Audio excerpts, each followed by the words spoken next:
TV. DJ Cam and he sitting here. Waterwave TV, man. Y'all see what the fuck going on? We trying up in this bitch. Shout out Waterwave TV.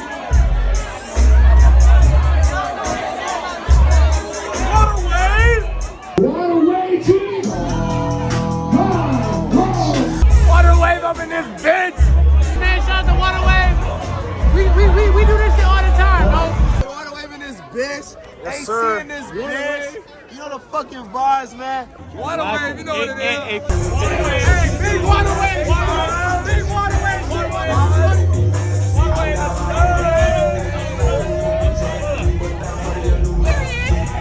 Welcome to another Waterwave interview. Today I got a special guest. Came out of nowhere. You probably didn't expect this, but we got Chase Davis in the building. Yo, we here. Waterwave. What's the word? Yes, sir.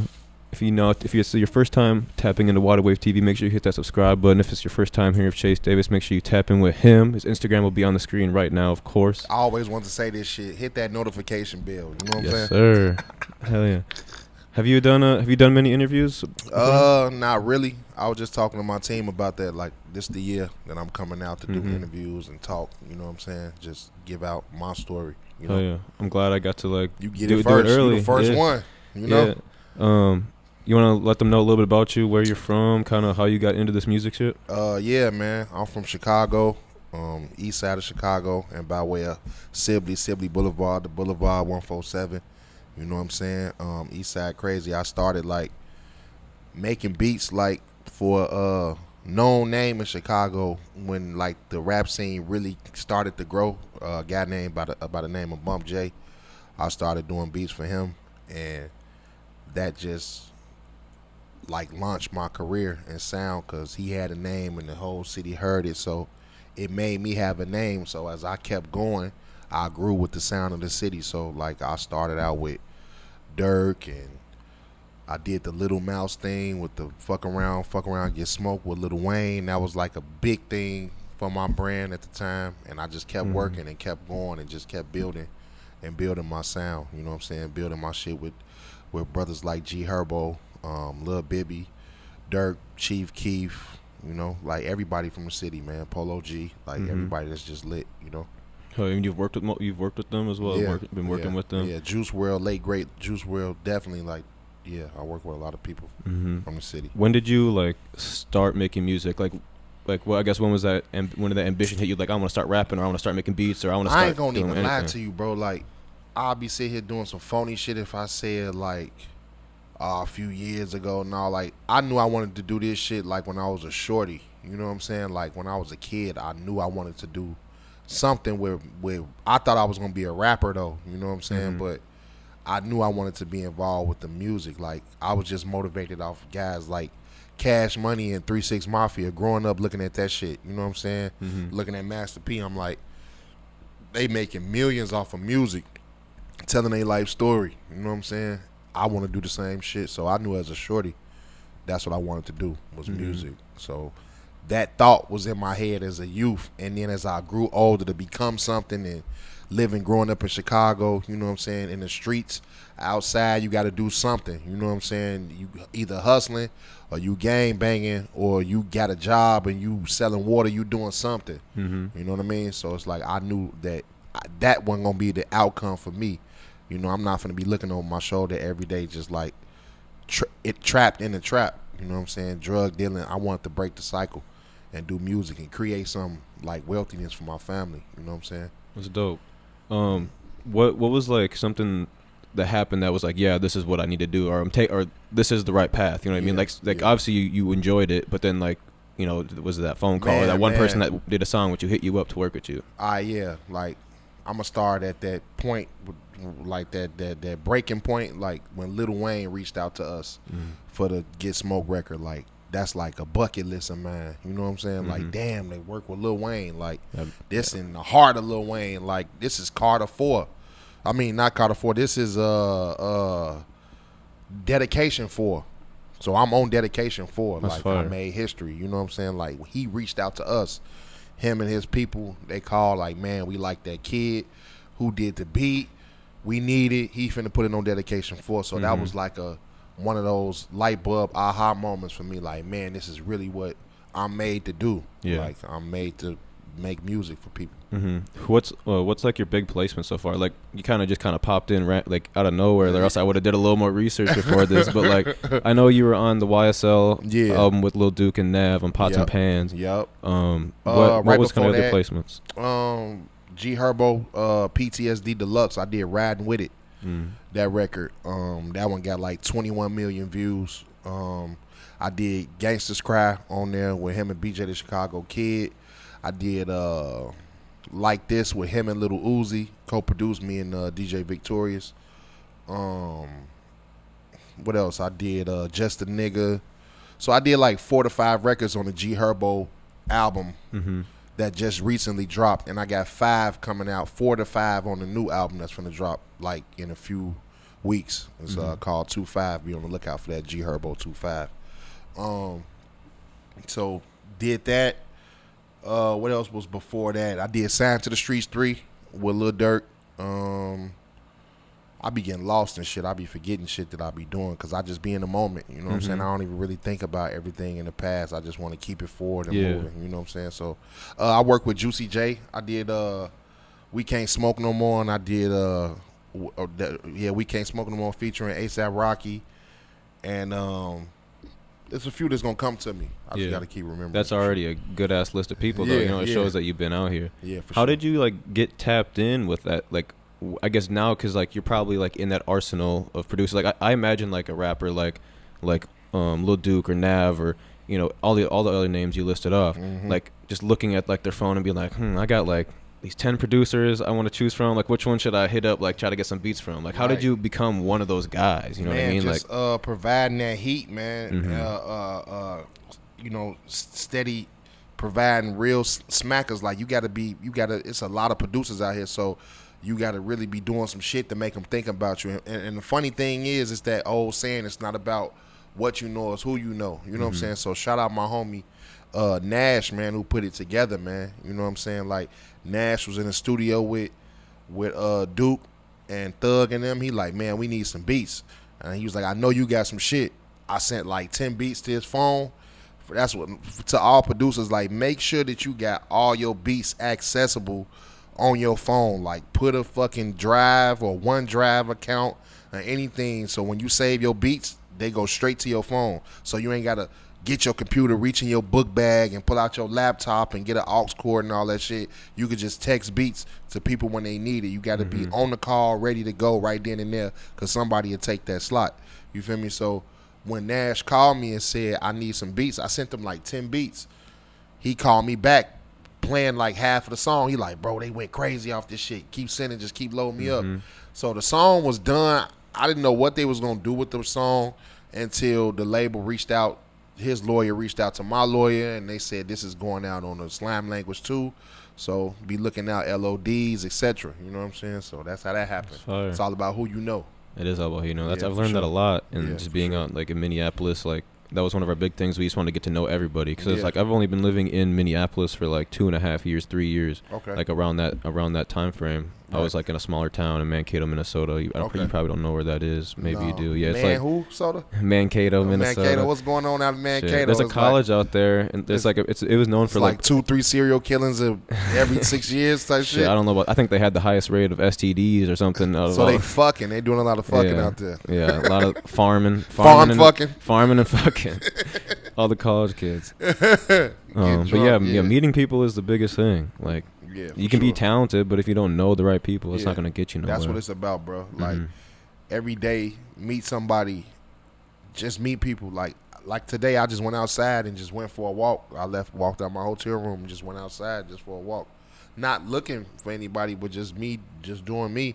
Just never know who you might run across. You know what I'm saying? So, have you been in Minnesota before? On and off. I got family out here, so. Okay. Yeah, so I'll be out here often. I'll be out here. What's like the main difference between like Minneapolis and Chicago? It seems like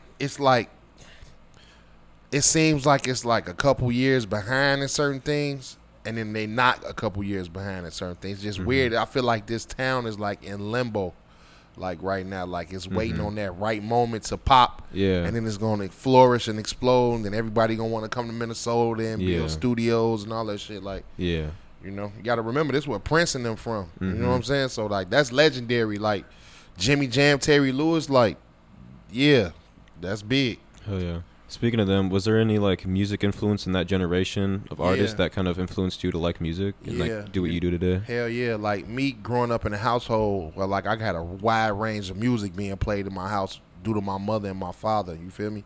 So it's like my mother, she's listening to Prince, James Brown, NWA, Snoop. All of this shit is playing while I'm a kid, you know what I'm saying? So I'm just listening there. My father, he listening to Nirvana, Pearl Jam, you know what I'm saying, Talking Heads.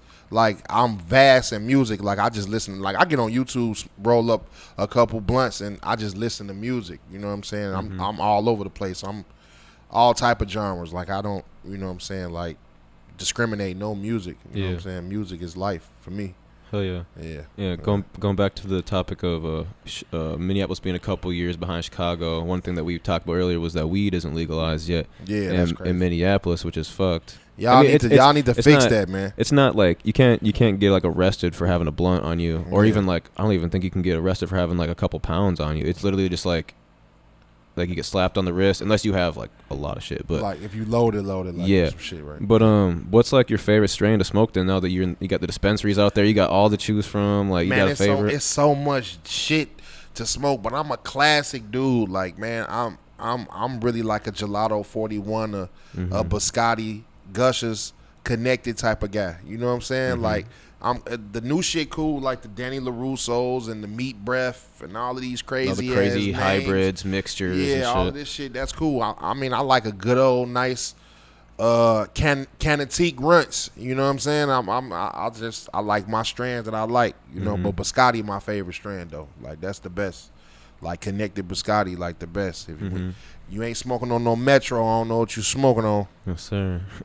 One thing I like to do when I have artists come here, one thing I want to start doing is like talk about what they got on. So I mentioned the hat earlier. I was fucking with it. You said it was like your homie's brand or something? I don't want to say the brand wrong. I don't want to say the name of the brand wrong.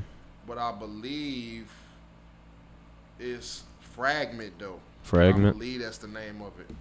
But matter of fact, I'm going to DM you they page. Cool. I'll plug it in on the screen and shit. Plug it in on the screen so we can get that correct. But you know, I'm a you know, V-Long type of guy, man. You know what I'm saying? I'm like, you know, ride alone, die alone, live alone, die alone. You know what I'm saying? Like V-Long mixed with a little off-white with some dunks. You know what I'm saying? Just regular little chill G-Stars. V-Long's super popular, especially out here. Like that's like we're in, like if you didn't know, we own a clothing store and shoe store. That's where we're in right now. Yeah, y'all need to pull up. And, they got some shit too. It's fire. We got a lot. It goes quick, but V-Long is like the quick, like one of the hype pieces that flip as soon as we put it on the shelves. Like people they come in, what do you got in V-Long? We got V-Long. Did Nav plug you in with that one?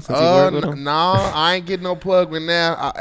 Hey Nav, I'm gonna be getting that plug in soon. Don't trip. I need. Hey, next time you do the V-Long collab on your next album, give my man's a couple teas. I bought a couple of them. I bought some too, Nav. I forgot to tell you that. Yeah, I bought some teas. I support it. Yeah, because I seen you had the Bad Habits one on right now. That's why I was asking. And I bought some of the Weekend too. Yeah, I got some after hours fire. too. What do you think that hurts the value of V-Long when they do these massive merch drops, or do you think it only helps the brand? I'm like 50-50 with it because it's like the demand for V-Long is so high, but V-Long is like a niche type of clothing brand. You feel me? So it's like everybody shouldn't have it, but everybody want it. And that's how I look at V-Long. Like, you really got to be that type of loner type of person to even understand the brand, you know? And that's when I really love it, like when it was based off of that. Now I feel like people are just, it's popular now. You know what I'm saying? It's going through its commercial hype phase right now. But, you know, I don't know him personally, but I know Barry going to keep the brand, like, authentic, you know what I'm saying, because that's a part of his shit, you know what I'm saying. So yeah, I feel like it's kind of good the way they're doing it too, because like the merch drops, like the t-shirt quality isn't the same as like their actual drops, you know, so it doesn't, it's not like it's oversaturating the actual designer pieces. And that's what I'm realizing. They're not giving you the thick stitching hoodies when you get like a album piece, or you get like a hoodie with a project that come out. It's very different to their original pieces. So yeah, I've been noticing that too. Yeah. Do you have any other like business ventures you have in mind besides being a producer? Yeah, man. Me and my beautiful lady, we starting up credit restoration. You know what I'm saying? Credit building. We learning business credit. Which is something that is super important that a lot of you are going to overlook. You got a good credit score will take you a long way. Yeah, good credit score will take you a long, long way. So, like, I've been learning about that, getting that together. I got a clothing line on the way. I ain't gonna spit the name, but I got some in the works that's coming. You know, it's a streetwear brand, so be on the lookout. It's just gonna pop up out of the blue. You know what I'm saying? Just like me, I pop up out of the blue. You just never know when I'm in your city or in your town. That's how I popped up on him at the Water Wave. I just popped up. He like, whoa, shit, yeah, I'm here. You know, so yeah, but I got some stuff on the way. I got some producers on the way that's cooking up heat. You know what I'm saying? Be on the lookout for Tino.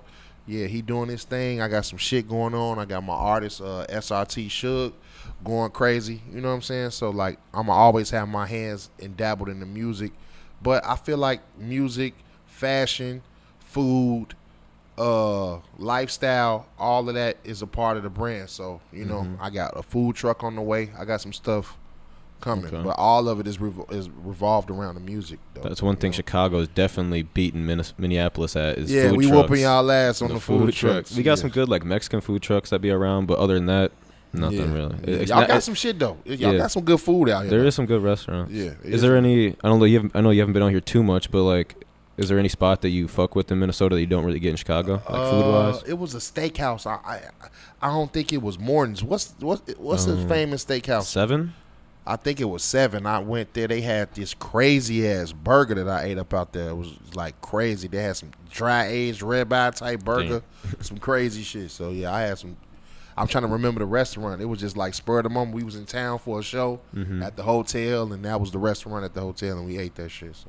Have you gone on like tour with any artists, or like at least on a few stops? Like on and off dates, but not the full tour. Like with Herb when he was doing his PTSD before the pandemic came. Like and then the concert, the tour before the PTSD, I popped up on a couple days. But when we started touring, I told him, I'm like, I'm gonna hit the road with you. We gonna record and do what we do. You know what I'm saying? So we've been in the crib for 2 years, damn near, because of this shit. Yep. So we finna pop out. Oh yeah, shit. Yeah. If you ever with an artist and they come on tour in Minneapolis again, we stopping by the Water Wave because I gotta come cop some shoes and some exclusive V-Long. I know he gonna have some shit hid in the back for me. You know what I'm saying? Yeah, so you know you're always gonna be welcome here. Yeah, in the studio, in the podcast room, whatever you want to do, kill some time. For sure. Anything about that, but yeah. Anything you want to plug in before we finish the interview? Hey man, be on the lookout. First of all, download that Slime Language, bang that track 11, Pots and Pans. You know what I'm saying? That help my brand and they brand. You know what I'm saying? It's going to make your ears love it. And then get in tune with that HERBO 2.5. It's on the way, man. And I got some more secret shit on the way. So just be looking out, man. Follow my IG. Chase Davis on the beat, yeah. Chase Davis on the beat, yeah. You know? Yes, sir. Thank you. Thank you for coming in. Thank you to everyone watching this, man. For sure. Make sure you subscribe. Waterwave TV. Check us out. 1521 Como Avenue Southeast. Shoes, vintage, drip, all that. Yes, sir. But yeah, have a good one. Thank you. Yo.